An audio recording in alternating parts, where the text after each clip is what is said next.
أعوذ بالله من الشيطان الرجيم. بسم الله الرحمن الرحيم. الحمد لله رب العالمين خالق السماء والأرضين الواحد الأحد الفرد الصمد الذي لم يتخذ صاحبة ولا ولدا والصلاة والسلام على أشرف الأنبياء والمرسلين سيدنا ومولانا أبي القاسم محمد. اللهم صل على محمد وآل محمد وعلى آل بيته الطيبين الطاهرين المعصومين الذين أذهب الله عنهم الرجس وطهرهم تطهيرا. اللهم صل على محمد وآل محمد محبيهم ومواليهم ولعنة الله على أعدائهم من يوم عداوتهم إلى يوم الدين إلى أبد الآبدين. أما بعد واحد ورقة رب العزت سے تمام مومنین کی عبادات و اطاعت کو اپنی بارگاہ میں منظور و مقبول فرمائے. پروردگار عالم ہم سب کو آپس میں اتفاق و اتحاد عطا فرمائے. ہمارے آخری وارث امام زمان کو جلد از جلد ظہور فرما. وطن عزیز پاکستان کو امن و سلامتی کا گہوارہ بنا. دین کو سمجھنے اور اس پر عمل کرنے کی توفیق عطا فرما. صلوات. اللهم صل على محمد وآل محمد. گزشتہ دو جمعہ مبارکہ کی خدمت میں سیدہ فاطمہ زہرا سلام اللہ علیہا کی شان اقدس میں جو احادیث، جو روایات، جو اخبار اہل سنت کی کتب میں نقل ہوئی ہیں ان کو اپنی خدمت میں ہم میں سے کچھ حصہ پیش کیا. یقینی طور پر بھی بہت سا حصہ باقی ہے، بہت ساری چیزیں، بہت سی حدیثیں ہیں. شاید میں ان سب کو پیش نہ کر سکوں کہ اتنا وقت نہیں ہوتا، اور آج اس کی علاوہ ایک اور بھی اہم موضوع ہے جو مبتلا پہ ہے اور اس پہ بھی بات کرنی ہے. ایک دو احادیث عرض کرتا ہوں، پھر آج کے موضوع پہ بات کریں گے. صلوات پڑھ لیجیے. اللهم صل على محمد ایک روایت جو مسند احمد میں اور دوسری کتب میں نقل ہوئی ہے امیر المومنین علی بن ابی طالب سے.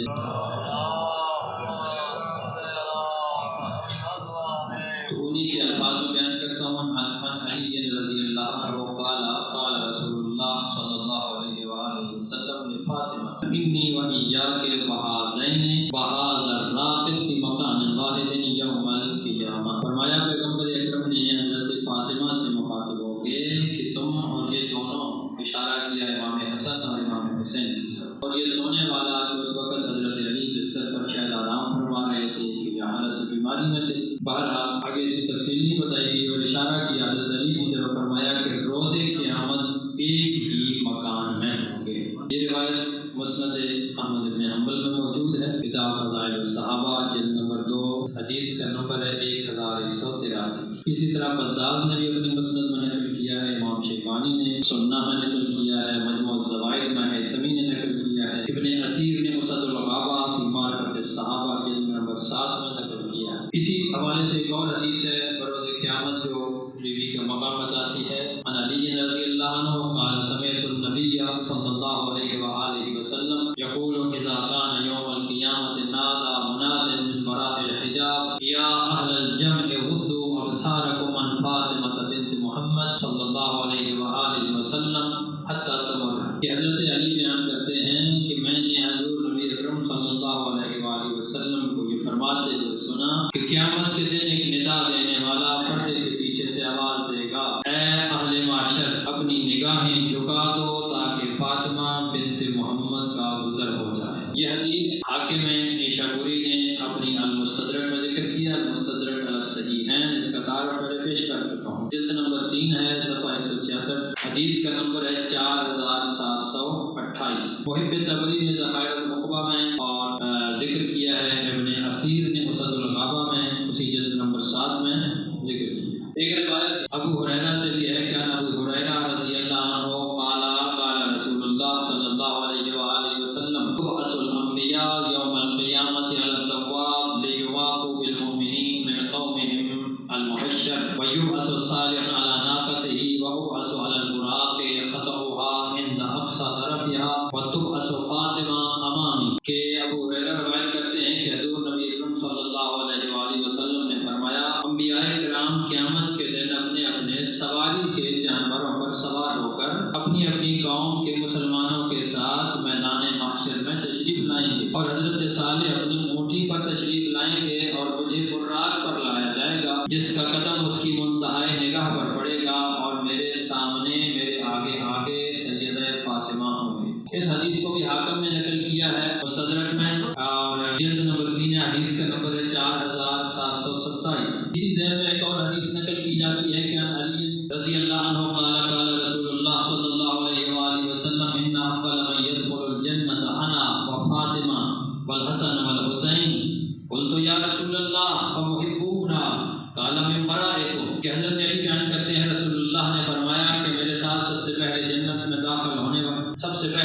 میں داخل ہونے والے لوگوں میں خود ہوں گا، میرے ساتھ علی ہوں گے، فاطمہ، حسن اور حسین ہوں گے۔ میں نے عرض کیا یا رسول اللہ ہم سے محبت کرنے والے کہاں ہوں گے؟ تو فرمایا وہ تمہارے پیچھے پیچھے ہوں گے۔ یہ حدیث بھی حاکم نیشابوری نے المستدرک میں ذکر کی ہے، حدیث کا نمبر جلد نمبر 3 ہے، حدیث کا نمبر ہے 4723۔ تاریخ دمشق میں ابن عساکر نے بھی اس کو نقل کیا ہے، کنز العمال میں، متقی ہندی نے نقل کیا ہے، سوائق محرکہ میں ابن حجر حیثمی نے نقل کیا ہے، محب الدین طبری نے ذخائر العقبہ فی مناقب ذوی القربہ میں نقل کیا ہے۔ اسی ذیل میں ایک اور حدیث ہے ام المؤمنین عن عائشہ رضی اللہ قالت قال النبی صلی اللہ علیہ وآلہ وسلم ینادی مناد یوم القیامت غضوا ابصارکم حتی تمر فاطمہ بنت محمد صلی اللہ علیہ وآلہ وسلم، کہ حضرت عائشہ فرماتی ہیں حضرت نبی اکرم صلی اللہ علیہ وآلہ وسلم نے فرمایا روز قیامت ایک ندا دینے والا آواز دے گا کہ اپنی نگاہیں جھکا لو تاکہ فاطمہ بنت محمد گزر جائے۔ یہ حدیث خطیب بغدادی نے بھی نقل کی ہے اپنی کتاب تاریخ بغداد میں، جلد نمبر 8 ہے، صفحہ 142۔ محب الدین طبری نے ذخائر العقبہ فی مناقب ذوی القربہ میں نقل کیا۔ یہ بہرحال حدیثیں بہت اس حوالے سے زیادہ ہیں، اور اگر میں سب کو بیان کرنے لگ جاؤں تو شاید پھر اپنا جو میں موضوع اور بیان کرنا چاہتا ہوں وہ بیان نہ کر سکوں۔ صلوات پڑھ لوں۔ اللہم صلی علی محمد۔ ان دنوں جو مبتلا بے مسئلہ ہے اس کا تعلق نصاب سے ہے، جیسے سلیبس کے عنوان سے بات کی جاتی ہے کہ پاکستان کی حکومت نے فیصلہ کیا کہ پورے ملک کے تمام سکولوں میں ایک جیسا نصاب نافذ کیا جائے، جس کو یکساں قومی نصاب کا نام دیا گیا ہے۔ اس یکساں قومی نصاب کے حوالے سے بہت سے لوگوں کے تحفظات ہیں، بہت سی اقوام وہ بھی اپنی جگہ تحفظات رکھتی ہیں، اور خاص طور پر مذاہب کے حوالے سے اس میں جو سب سے زیادہ تحفظات ہیں وہ ملت تشیع کو، دوسری اقوام کو بھی ہیں۔ یہ نہ سمجھیے کہ صرف شیعہ کو اس حوالے سے تحفظات ہیں، دوسرے مسالک اور مذاہب بھی اس حوالے سے تحفظات رکھتے ہیں، اور دوسری جو چھوٹی اقوام ہیں وہ بھی اس حوالے سے تحفظات رکھتی ہیں، کیونکہ یہ یکساں قومی نصاب درواز کے سینٹرلائزیشن کا حصہ ہے، مرکزیت، جسے ایک جو اپنی مرضی کا جو لوگوں کے اندر ایک سوچ چاہتے ہیں کہ ہماری مرضی کے مطابق لوگ سوچیں، ہماری چاہت کے مطابق، ہماری خواہش کے مطابق لوگوں کے ذہن ہو، تو یہ اسی کا حصہ ہے۔ اس کے سیاسی پہلوؤں پر فی الحال میں گفتگو نہیں کر سکتا، لیکن خود سلیبس میں بات کرنے سے پہلے میں تھوڑا سی تمہید بیان کرنا چاہتا ہوں خود ریاست کے حوالے سے کہ ریاست کیا ہے۔ دیکھیے اسٹیٹ جو ہے بنیادی طور پر جو اس کی ضرورت ہے وہ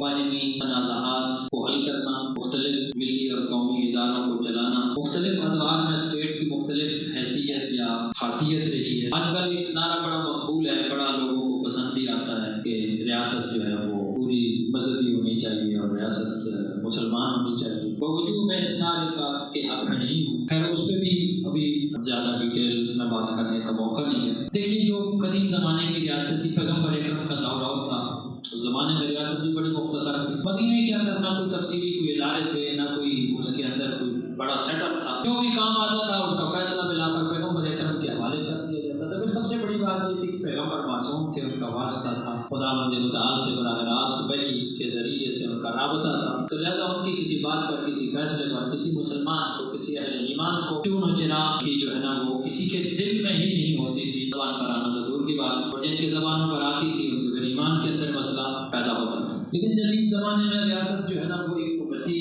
سیٹ اپ کا نام ہے، اس کے بہت سے ذیلی ادارے ہوتے ہیں، پھر اس کے اندر مختلف جیسے قوہ مقننہ ہے، اسمبلیاں ہیں، اسمبلیوں کا کام کیا ہے؟ قانون پاس کرنا ہے، ایک انتظامی ادارہ ہے جن کا مقصد کیا ہے؟ قانون نافذ کرنا ہے. ایک عدلیہ ہوتی ہے کہ جس کا مقصد کیا ہے؟ قانون کی تشریح کرنا ہے اور اس قانون کے نفاذ کو کیا ہے اس کی نگرانی کرنی ہوتی ہے کہ قانون درست طریقے سے نافذ ہو رہا ہے یا نہیں ہو رہا. تو یہ سارے ادارے قدیم مدار میں موجود نہیں تھے. آج یہ ادارے الگ الگ موجود ہیں. ہر ادارہ اپنی جگہ کام کرتا ہے. دوسری طرف ریاست یا اسٹیٹ جو ہے یہ ایک جبر کا ہتھیار ہے, جبر کا آلہ بھی ہے. یعنی جو بھی اس نے کام کرنا ہوتا ہے زبردستی لوگوں سے منوانا ہوتا ہے, قانون کے ذریعے سے منوایا جاتا ہے. جو قانون پاس ہو جاتا ہے پھر اس قانون کے نفاذ کے لیے اس کی پشت پناہی پولیس, فوج اور ایسے ادارے موجود ہوتے ہیں کہ جو یہ دیکھتے ہیں کہ یہ قانون نافذ ہوا ہے یا نہیں ہوا. اور اگر کوئی شخص اس قانون کی مخالفت کرتا ہے تو ظاہر ہے اس کو جو مراحل ہیں انتظامی اور عدالتی مراحل ہیں ان مراحل سے گزرنا پڑتا ہے. تو اس چیز کو اگر دیکھیں آپ تو یہ ساری چیز ہمیں نظر آتی ہے کہ ریاست جو بھی کام کرتی ہے وہ اس کو جو ہے نا اپنے جبر کے طریقے سے, زور اور زبردستی کے ذریعے سے وہ اس کام کو منواتی ہے. اب اگر ہم ایک ملک میں اسلامی نظام یا مذہبی ریاست چاہتے بھی ہیں تو میں تھوڑا سا مذہب اور ریاست کے حوالے سے بھی مختصر سے اشارات کرنا چاہتا ہوں. اتنا وقت نہیں ہوتا جماعت کے خطبے میں کوئی بندہ تفصیل سے ساری بات کر سکے. یہ بہت تفصیلی موضوعات ہے سارے, ہر موضوع پہ الگ الگ بات ہونی چاہیے. لیکن دیکھیے ایک اگر ریاست مذہبی بھی ہے تو اس کا کام کیا ہے؟ مذہب کے اندر, فقہ کے اندر بہت ساری چیزیں ہوتی ہیں. کچھ تو ہم ایمانیات ہیں جن کا تعلق ہمارے عقیدے سے. ریاست مذہبی بھی ہو تو اس کا ہمارے عقیدے پر کوئی عمل دخل نہیں ہوتا. اس ریاست کو ہمارے عقیدے پر اختیار نہیں دیا جا سکتا, کیونکہ اگر ریاست کو عقیدے پر اختیار دیا جائے تو یہ اس ایمان کی مخالفت نظر لازم آتی ہے جس ایمان کا تقاضا ہم سے کیا گیا. ہمیں کہا کہ یؤمنون بالغیب, غیب پر ایمان رکھتے ہیں. غیب پر ایمان کیا ہے؟ ایمان ایک قلبی کیفیت کا نام ہے کہ آپ نے کسی پیغمبر کی شخصیت کو دیکھا یا ان کے معجزہ کو دیکھا, ان کی تعلیمات کو دیکھا اور آپ کو یقین آ گیا کہ یہ اللہ کے نبی ہیں, ان کی تعلیمات آپ نے مان لی. یہ ہے ایمان. یہ ایمان جبر سے نہیں انسان کے اندر پیدا کیا جا سکتا. زبردستی کو کہے کہ مان لو فلاں نبی ہے, یہ ممکن نہیں ہے اور نہ ہی مطلوب ہے. خدا نے بھی یہ نہیں چاہا کہ زبردستی کسی سے منوایا جائے کہ فلاں فلاں انبیاء کو مان لو, فلاں فلاں ائمہ کو مان لو. یہ زبردستی ممکن نہیں ہے. لہذا مذہب کے اندر جب عقیدے کی بات آتی ہے تو عقیدے کے معاملے میں ریاست کو یہ حق نہیں دیا جا سکتا, چاہے ریاست مذہبی ہی کیوں نہ ہو. ٹھیک ہے, اول تو ریاست جو سیکولر ریاستیں ہوتی ہیں ان کے اندر تو مذہب کی ویسے بھی آزادی ہوتی ہے, ان کا کام صرف انتظامی معاملات کو دیکھنا ہو. لیکن اگر ریاست مذہبی بھی ہو تو اس میں اس ریاست کے اندر اس ریاست کو عقیدے کے اوپر اتھارٹی نہیں دی جا سکتی, کیونکہ عقیدے پر اتھارٹی دیں گے تو اس سے کیا ہے خود مذہب کی نفی ہو جائے گی. کیونکہ مذہب کہتا ہے کہ اپنے ایمان سے, اپنے دل سے کسی چیز کو تسلیم کرو, اور اگر کوئی دل سے تسلیم نہیں کرتا تو اس کو مذہب کیا کہتا ہے؟ مذہب کا اس کا نام منافق رکھا جاتا ہے. منافقین کا ذکر قرآن مجید میں بھی موجود ہے. اذا جاءک المنافقون قالوا نشهد انک لرسول اللہ. وہ منافق کون ہوتے ہیں کہ جن کی زبان پر تو ہوتا ہے کہ آپ اللہ کے رسول ہیں لیکن دل میں ایمان نہیں ہوتا. اور مومن کو کون ہوتا ہے؟ جس کے زبان پر بھی ہوتا ہے اور دل میں بھی, دونوں چیزیں اس کے اندر ہو. اور دل میں جو ہے یہ چیز زبردستی نہیں آ سکتی. زبان پر تو زبردستی کسی عقیدے کو زبانی طور پر زبردستی منوایا جا سکتا ہے, قلبی طور پر زبردستی نہیں منوایا جا سکتا, نہ ہی یہ مطلوب ہے. لا اکراہ فی الدین قرآن نے خود فیصلہ کر دیا. لہٰذا یہ بات ہوگی عقیدے. اب آتے ہیں فقہ یا شریعت کے دائرے میں. شریعت کے اندر کچھ احکام ایسے ہوتے ہیں جن کا تعلق ہمارے معاشرتی نظم و ضبط سے ہوتا ہے اور ان کے لیے شریعت کے اندر مختلف سزائیں بھی مقرر کی گئی ہیں. لہٰذا جو اسٹیٹ ہوگی جو اس ریاست کو تائید کرے گا وہ ریاست ان قوانین کو, ان شرعی قوانین کو لازم الاجرا سمجھے گی اور ان کو اجرا کی کوشش کرے گی جن کا تعلق ہمارے انتظامی معاملات سے. مثلا ایک بندہ چوری کرتا ہے تو چوری کی ایک سزا مقرر ہے, ڈاکہ ہے ڈاکے کی ایک سزا مقرر ہے. بہت سارے اور قوانین ہیں ریاست میں جو پہلے زمانے میں نہیں ہوتے تھے, جن کا فقہ میں کہیں ذکر بھی نہیں ہے, جیسے ٹریفک کے قوانین ہیں وہ بھی ریاست بناتی ہے. تو اسی طرح جو فقہ کے قوانین ہیں وہ بھی ریاست بناتی ہے. اب اگر مذہبی ریاست ہوگی تو یہاں وہ شریعت کے مطابق قوانین بنائے گی, غیر مذہبی ریاست ہوگی تو وہ صرف اپنی انتظامی سہولیات کو مد نظر رکھے. یہ فرق. تو کچھ احکام شریعت کے اندر ایسے ہیں جن کا تعلق ہمارے اجتماعی مسائل سے ہے, وہاں تو یہ تصور کیا جا سکتا ہے کہ ریاست اپنی جو ہے نا وہ ریٹ تسلیم کروائے اور اپنی بات لوگوں سے منوائے, کیونکہ وہاں معاملہ جو ہے وہ اجتماعی مسائل کا ہوتا ہے, امن امان کا ہوتا ہے اور لوگوں کے حقوق کا ہوتا ہے کہ لوگ جب ایک دوسرے کے حقوق کے اوپر تجاوز کریں گے, مثلا ایک بندہ دوسرے بندے کی جا کر زمین پر قبضہ کر لیتا ہے. غصب شریعت میں حرام ہے, لیکن صرف حرام نہیں ہے بلکہ اس کے لیے کیا ہے, ایک قانون بھی مقرر ہے کہ ابھی جب ریاست ہوگی تو اس غصب کے راستے کو روکنے کی بھی کوشش کرے. لیکن مسئلہ یہاں سارا ختم نہیں ہو جاتا. شریعت میں بہت ساری چیزیں ایسی بھی ہیں جو شریعت میں گناہ ہیں لیکن ریاستی طور پر ان کے لیے کچھ قانون نہیں بنایا جا سکتا. مثلا جھوٹ بولنا گناہ ہے شریعت میں، سخت گناہ ہے، لیکن آج تک کسی مذہبی ریاست نے بھی جھوٹ بولنے کے بارے میں کوئی قانون نہیں بنایا. نہ بنا سکتی ہے کیونکہ ریاست کے لیے یہ ممکن ہی نہیں ہوتا. ہاں جس جھوٹ کا تعلق انتظامی معاملات سے ہوتا ہے نا، مثلا عدالت میں ایک بندہ جھوٹی گواہی دیتا ہے اس کے لیے سزا مقرر ہے، لیکن عام زندگی میں ایک بندہ جھوٹ بولتا ہے اس کے لیے کیا سزا دی جا سکتی نہیں. اسی طرح نماز کا معاملہ ہے، عبادت کا معاملہ، روزہ رکھنے کا معاملہ، حج کرنے کا معاملہ ہے. تو یہ ریاست کی ذمہ داری نہیں ہے کہ ہم سے زبردستی نماز پڑھوائے، یہ ہمارا ایمان کا معاملہ، یہ ہمارا اور ہمارے خدا کا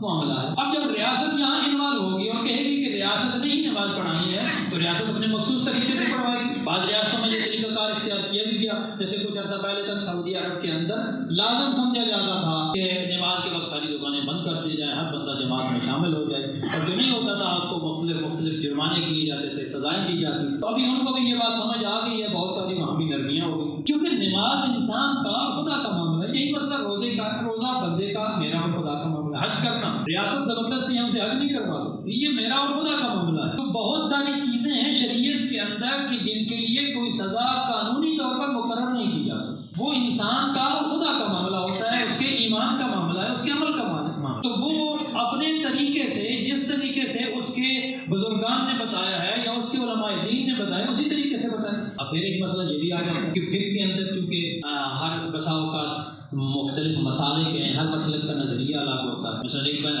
ہم لوگ کہتے ہیں کہ ہاتھ کھول کے پڑھی جائے، کچھ لوگ جو ہے ہاتھ باندھ کے پڑھتے ہیں، کچھ یہاں پڑھتے ہیں، کچھ یہاں پڑھتے ہیں. اب اگر ریاست کو ہاتھ دے دیا جائے تو نماز کیا ہے وہ پڑھوائے تو کون سے طریقے سے پڑھوائے گی؟ مثلا ریاست کیا کہ سب ہاتھ باندھ کے پڑھے تو ہاتھ کھول کے پڑھنے والے کدھر جائیں گے؟ یہ ریاست کیا کہ سب ہاتھ کھول کے نماز پڑھے تو ہاتھ باندھنے والے کدھر جائیں گے؟ کہ زبردستی سب سے ہاتھ کھلوائے جائیں یا زبردستی سب کے ہاتھ بندھوائے جائیں؟ یہ ممکن نہیں ہے، نہ ہی یہ مطلوب ہے. یہ انسان کے اوپر چھوڑا گیا ہے کہ وہ اپنے حق کو ادا کرے. پہلے تو حق ڈھونڈے، تلاش کرے اپنی عقل کی مدد سے، اور جس کو تلاش کیا پھر اس کے مطابق اپنے اخلاص کے ساتھ عمل کرے. زور اور زبردستی یا جبر سے جو چیز نافذ کی جاتی ہے وہاں پھر اخلاص نہیں رہتا، وہاں پھر ایمان درست طریقے سے نافذ نہیں ہو سکتا. لہٰذا بہت ساری چیزیں ایسی ہیں کہ جہاں پر ریاست کو دخالت کی اجازت نہیں دی جا سکتی، وہاں ریاست کو دخالت کرنی بھی نہیں چاہیے. اور جب بھی ریاست ان چیزوں میں، ان شخصی حدود کے اندر داخل ہوتی ہے تو ہمیشہ معاملات خراب ہوتے ہیں، معاملات گڑبڑ ہوتے ہیں. ابھی اسی حوالے سے میں بات کرنا چاہوں گا، جو سلیبس کے حوالے سے بات چل رہی ہے وہ بھی یہی بات. دیکھیے اہل سنت کہتے ہیں کہ تمام صحابہ عادل ہیں، شیعہ کہتے ہیں کہ نہیں جناب ہم سب کو عادل نہیں مانتے. ہمارے پاس اس بات کی چیز کے دلائل موجود ہیں، اور 14 صدیوں سے یہ اختلاف چلا آ رہا. مناظرے ہوتے ہیں، مباحثے ہوتے ہیں، مکالمے ہوتے ہیں، کتابیں لکھی جاتی ہیں. شیعہ نے اپنے حق کے دلائل دیے، انہوں نے اپنے حق میں دلائل دیے، دیے جا رہے ہیں. اب یہ اگر ریاست کو دے دیا جائے کہ ریاست نے بنانا ہے سلیبس یہاں پر، تو ریاست کہے گی کہ سب صحابہ کو عادل مانو. چنانچہ درود میں شامل کر لیا کہ اللہم صلی علی محمد وعلی آل بیتہ وصحبہ. یہ درود میں شامل کرنا کیا ہے؟ یہ ایک جبر کا طریقہ ہے، زبردستی سب سے یہ منوایا ہے. ہمارے لیے یہ ممکن نہیں کہ زبردستی اس چیز کو تسلیم کر لیا جائے. یہ صرف ایک مثال دے رہا ہوں، بہت ساری چیزیں آ جاتی ہیں. مثلا ہم کہتے ہیں ہمارے نزدیک ائمہ معصومین ہیں، ان کے نزدیک ائمہ صرف ایک علماء دین ہے. احترام نہیں کرتے، لیکن ایز اے عالم دین، بزرگان دین کے طور پر وہ احترام کرتے ہیں. وہ معصوم نہیں سمجھتے لیکن ہم معصوم سمجھتے ہیں. تو کیا ہم ان سے زبردستی بنوانا چاہتے ہیں کہ معصوم مان لو؟ نہیں، ہماری طرف سے کوئی زبردستی نہیں، نہ کبھی پہلے زبردستی کی گئی، نہ آج ہم زبردستی کرتے ہیں، اور نہ ہی یہ مطلوب ہے. کیونکہ یہ انسان کا اور خدا کا معاملہ ہے، یہ ہمارے اخلاص کا امتحان ہے کہ بغیر جبر کے، بغیر زور زبردستی کے ہم کیسے حق کی پیروی کرتے ہیں یا حق کے پیچھے چلتے ہیں. تو یہ ہمارے اخلاص کا امتحان ہے. تو اب حکومت جب زبردستی یہ ایسا سلیبس اپنی مرضی کا نافذ کرنا چاہتی ہے تو اس کا نتیجہ یہ ہوتا ہے کہ سب لوگوں سے ایک جیسا پھر دین منوانے کی کوشش ہو رہی ہے، اور اس کی مزاحمت ہونی چاہیے، ہو رہی ہے. ہمارے علماء کرام نے الحمدللہ بہت احسن طریقے سے اس کا دفاع کیا اور مقابلہ کیا. دیکھیں یہ کون سا طریقہ ہے؟ آپ نے مثلا جنگوں کا ذکر کیا، علماء کرام کی ساری میں نے پریس کانفرنس تفصیل سے سنی، میں سب کا احترام کرتا ہوں. تو اس میں انہوں نے ذکر کیا کہ جناب اتنی ساری کسی جنگ میں مولا علی کا ذکر نہیں ہے. حالانکہ جب تاریخ کی کتابیں اٹھا کے دیکھتے ہیں تو کوئی جنگ ایسی نہیں کہ جس میں علی ابن ابی طالب کا کردار سب پر غالب نہ رہا. تمام جنگوں میں مین جو ہے نا وہ کردار علی ابن ابی طالب کا تھا. تو پتا کہ مین جو ہے نا وہ کردار ہی تھا، اب اس کو درمیان میں سے غائب کر دیا. لیکن میرے خیال میں اعتراض صرف اتنا نہیں ہے، ہمارے پاس اعتراض اس سے بڑھ کر ہے. وہ یہ ہے کہ ہم اپنی تعلیمات اپنی مرضی سے پڑھنا چاہتے ہیں. آپ اپنی مرضی سے پڑھیں. یہاں میرے خیال میں اب یہ مناسب وقت تھا، یہ مناسب موقع تھا، سلیبس کے حوالے سے یہ بات کی جاتی. صلوات پڑھ لیجیے.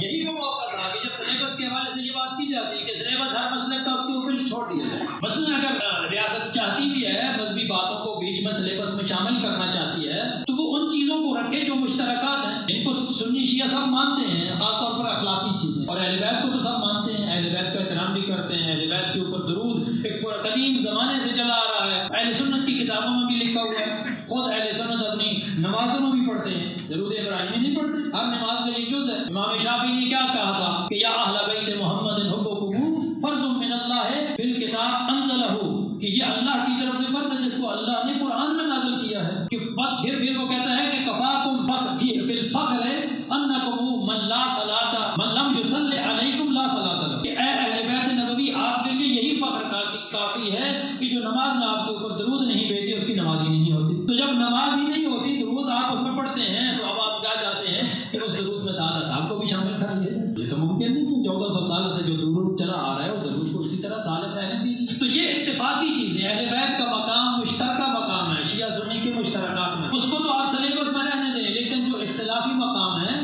اس کے لیے ہر مسلک کو اپنے طریقے سے پڑھنے دیں. ایک طریقہ یہ بھی تھا جیسے بھٹو دور میں منظور ہوا کہ ہر مسلک کی شیعہ کے لیے الگ دینیات تھی، تو اسی کو طریقہ کار کو آگے بڑھایا جاتا کہ ہر مسلک اپنے طریقے سے دینیات، یا تو سرے سے ریاست اس دینیات سے ہاتھ اٹھا لے، لوگوں کو کہے کہ آپ اپنی مرضی سے دینیات پڑھو. اگر مدارس بھی تو بنے ہوئے ہیں، دینی ادارے بنے ہوئے ہیں، مساجد بنے ہوئے ہیں، کس لیے مساجد بنی ہوئی ہیں؟ اسی لیے کہ وہ اپنے اپنے مذہب اور اپنے اپنے مسلک کی تعلیم دیں. تو بالکل ضروری ہے کہ سکول کے اندر بھی اپنی مرضی کا سلیبس ہمارے اوپر نافذ کریں، پھر یہ بھی ادارے کس لیے رہ جائیں گے. تو گزارش ہے کہ اس حوالے سے توجہ دینے کی ضرورت ہے. یہ موقع ہے کہ ہم سب مل کے آواز اٹھائیں، اور اس کے ساتھ ساتھ ایک اور بھی موقع ہے، وہ یہ کہ اب ہمیں اس بات کی ضرورت محسوس ہو جانی چاہیے کہ ہمیں اپنے اسکولز بنانے کی ضرورت ہے، ہمیں اپنے ادارے بنانے کی ضرورت ہے. کیونکہ ہمارا مسئلہ صرف یہ نہیں، فرض کریں حضرت علی کا نام ساری جگہوں میں شامل کر دیں، فرض کریں درود میں صرف اہل بیت کا نام رکھ دیں، کیا ہمارا مسئلہ حل ہو جائے گا؟ یقینی طور پر نہیں ہوگا، کیونکہ اہل بیت کی تعلیمات تو پھر بھی وہ نہیں آئیں گی نا. ہم تو اپنے بچوں کو اہل بیت کی تعلیمات سے روشناس کروانا چاہتے ہیں، ہم تو اپنے بچوں کو اہل بیت کی تعلیمات دینا چاہتے ہیں، ان کے مطابق پڑھانا چاہتے ہیں کہ وہ معصوم تھے، انہوں نے کیسے زندگی گزاری.